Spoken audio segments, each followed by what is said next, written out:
How you doing? How you doing? How you doing? Hey, my name's Sissy. Sissy Van Dyke. It's not just a name, it's a lifestyle. You know, I'm thinking about getting a weave.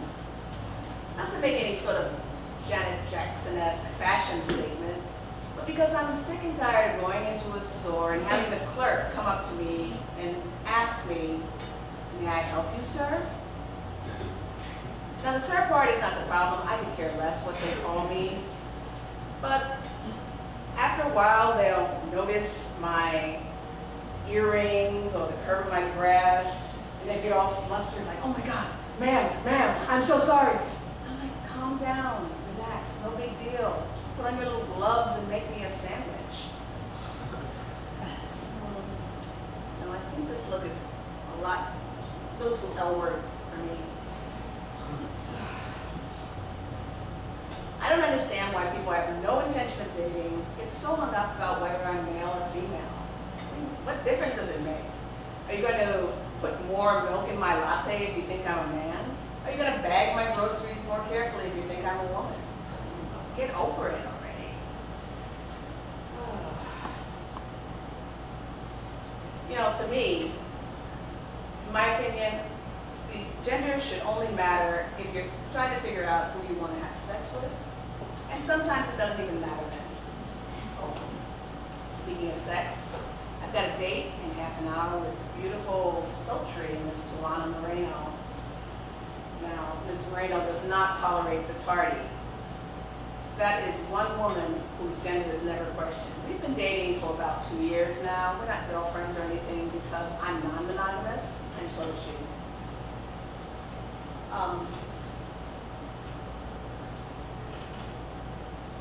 For me, my girlfriends are either casuals or regulars. Ms. Moreno is definitely a regular. One look at her, and any person with a pulse would understand why. She has long dreadlocks down to here, breasts out to there, and hips and lips to die for. Dreadlocks, it's an idea.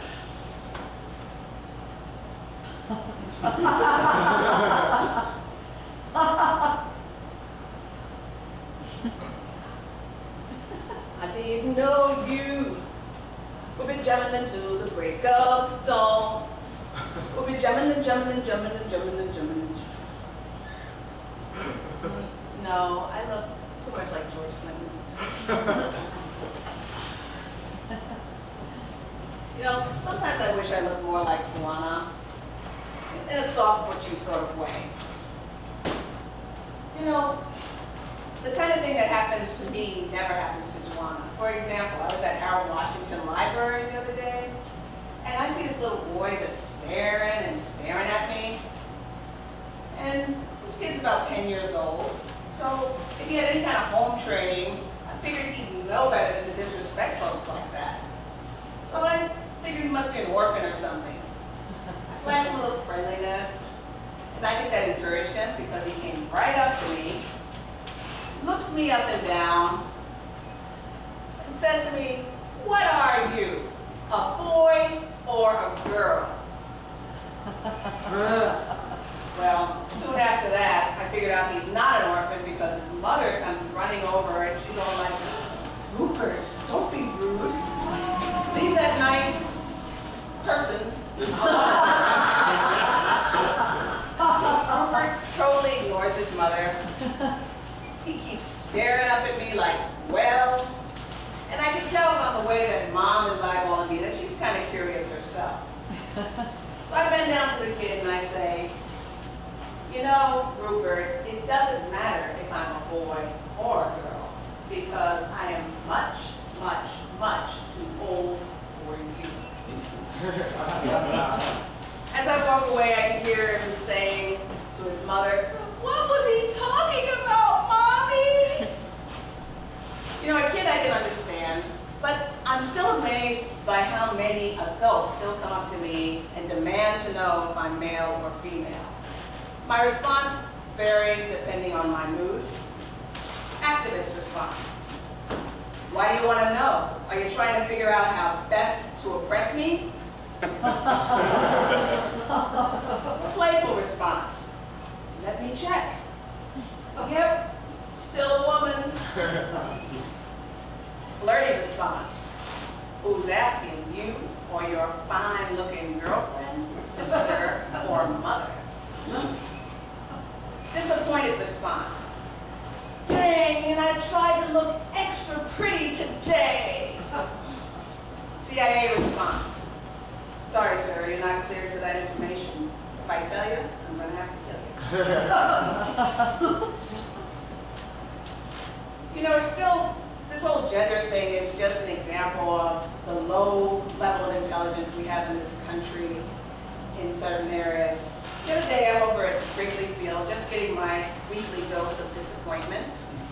And I'm standing in this long, long, long line full of women waiting to use the restroom.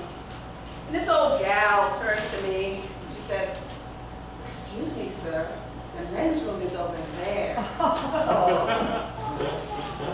Now, bless her heart, this woman probably grew up in the 50s, and back then those big poodle skirts and bouffant hairdos were, you know, clear markers of your womanliness.